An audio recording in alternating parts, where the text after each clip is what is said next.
Hello, I hope we're all doing well. Welcome back to more CSGO news. Tons happening this past weekend, so I hope you guys all enjoy. All of today's stories will be timestamped down below. Let's get right into it, though. Don Hossey doing Don Hossey work on Twitter. I'll link him down below for all of you guys, revealing some very game-breaking stuff, which has been in the game for quite some time, obviously, if not for many, many years now. That being another smoke-breaking bug. This time around, though, it's not Taco bringing this to light. It is Don Hossey. Hopefully, CSGO dev can find some sort of fix or resolution for this, which I'm not sure is possible. If you guys have not seen this newest smoke bug or smoke exploit as well, allows you to change the smokes in game. It is client side as well, so you will see different smokes than your opponents will see. And I'm sure many of you guys understand why this would be a game breaking bug. We've already had one-way smokes be an issue before in the past with CS. This kind of makes that all the more abusable. Although I will say one thing as well, in matchmaking, competitive CS, especially when it comes to the pro scene, this can only be used once per round, so you cannot spam it all you want and change your smoke constantly, but still it would be game breaking. Of course, pros can take advantage of that thing as much as they possibly could. The biggest question now arising,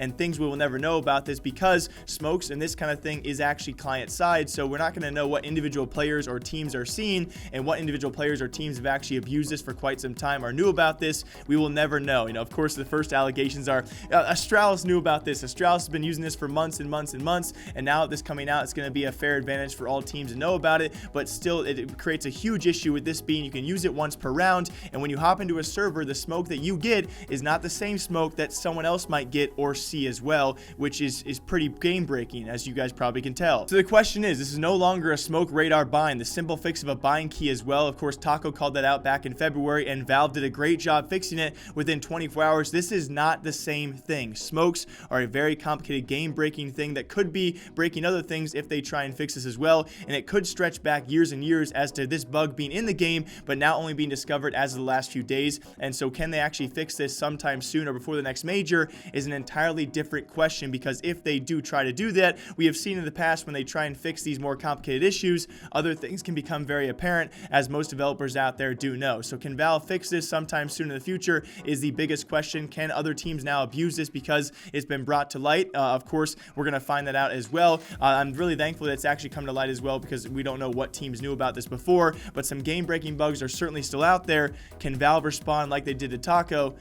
I'm just a bit hesitant. And other big news out there, actually happier news as well. I might have cursed this team, and I so apologize if that actually does come true, but that's going to be Mousesports, guys. Spoiler alert, 3, 2, 1. You guys probably knew it. I probably already ruined the title itself. That being Mousesports winning the DreamHack Tours and their first official title together, and they did so, I think, in incredible fashion. I'll get to that in a bit here. I think some sadder news, though, around the event. Some other teams out there not performing to the level they possibly could have. First of all, that being Ghost Gaming. Unfortunately enough, it was actually Freakazoid who cannot attend the event, and once again, their coach, James, he's actually stepped in several times in the past, especially whenever they go through a minor run for the majors, and unfortunately enough, kind of what we expected here, some pretty lackluster results, especially because when it comes time to, ever since they actually acquired Freakazoid, this roster has been very lackluster, not lived up to expectations that I had for them myself. I'm not really sure about you guys as well, but certainly an event they had a chance to make some sort of noise at, and unfortunately enough, without a full lineup, they just could not live up to that. And then on top of that as well, Wendigo, a team that's kind of been off and on ever since their minor run. I kind of talked them up before that European minor for Katowice. They almost did make it through. It kind of reminds you as well, we'll talk about in the future here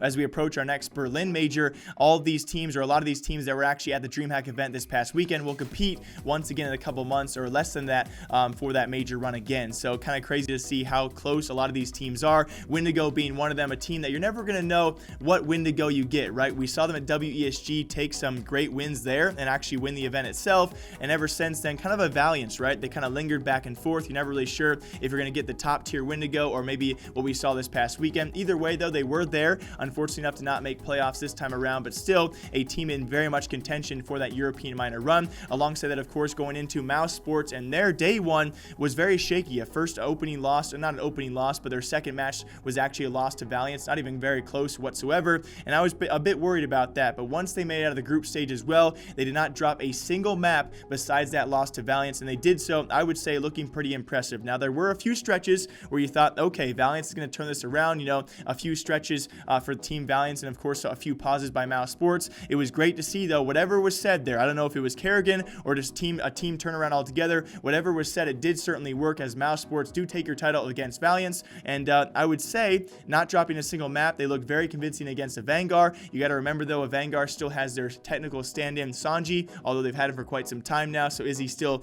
a stand-in or more of a permanent player? We don't know. But it was impressive. The moments that we saw, we still do see kind of a classic new team mantra, right? They give up a few runs on both sides of things. You know, you see some struggles here and there, but whatever they are saying during those pauses and the turnarounds they do make, if they can continue to make them, it's very cool to see Mousesports on top again, because it has been a long time since we have seen Mousesports in a finals, alongside that actually winning a finals, because they've done that, the classic Mouse choke. This is a new roster, though, okay? A new mantra. Yes, they had some close series back and forth, and speaking of close series as well, the other semifinal matchup, that being G2 and Valiance, sorry if I mispronunciate, but either way, that was a map 3 overtime loss there for G2 that could have had them in the finals as well. Still a pretty solid showing there for these teams, and again, at least 4 of these teams, maybe even 4+ of these teams as well, Wendigo, Valiance, G2, a Vanguard, so on and so forth, they are going to be in the European minor, just to show you guys how close these series were. Yes, we saw a lot of 2-0 sweeps this past weekend, but either way, these teams are certainly back and forth, and the European minor will be all the harder. But it was also very refreshing to see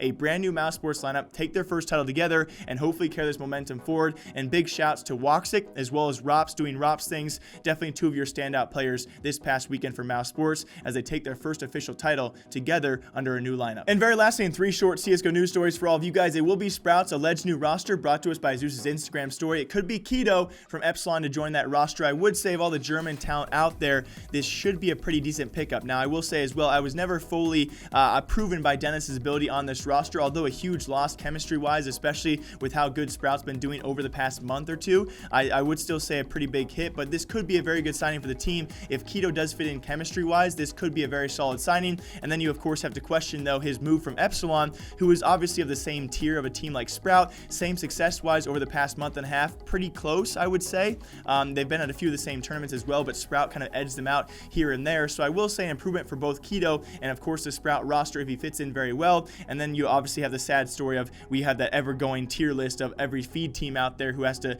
kind of be burdened by this. You know, you lose Dennis for Team Sprout to Team Big. Sprout's hurt for a solid amount of time. Then you, of course, have Epsilon who gives up Keto, and now they're hurt. It just keeps on going down the hurt list, and it always makes me feel bad. But speaking of Sprout and some of their former members out there, that being Percy and Sacrone, if you guys remember back to the Sprout where they really made their name, right? They have their stickers, their major stickers from that former roster. Some of their former members being Percy and Sacrone, they'll be joined with their brand new roster guys along with SMF. Should be Ange as well. Ange is known to be pretty nutty, and so this roster, they join the Danish organization known as Magnitude. I'm not sure how they will work out, but we do know at least 3 of these players are very, very solid players, and I would put them on a similar level to that of Epsilon, that of Sprout. Can they rise up and become one of those shocking teams out there? As we see with a lot of these new signings, probably not, but can they fit that lower tier scene and do pretty well down there? I certainly do think so if it does work out. And very lastly for all of you, I never bring up these smaller tournament news, but if you guys want me to, I kind of had some interesting stories around this last one. This being a Mythic Cup this past weekend, it was actually taken by Bad News Bears, and why I'm talking about this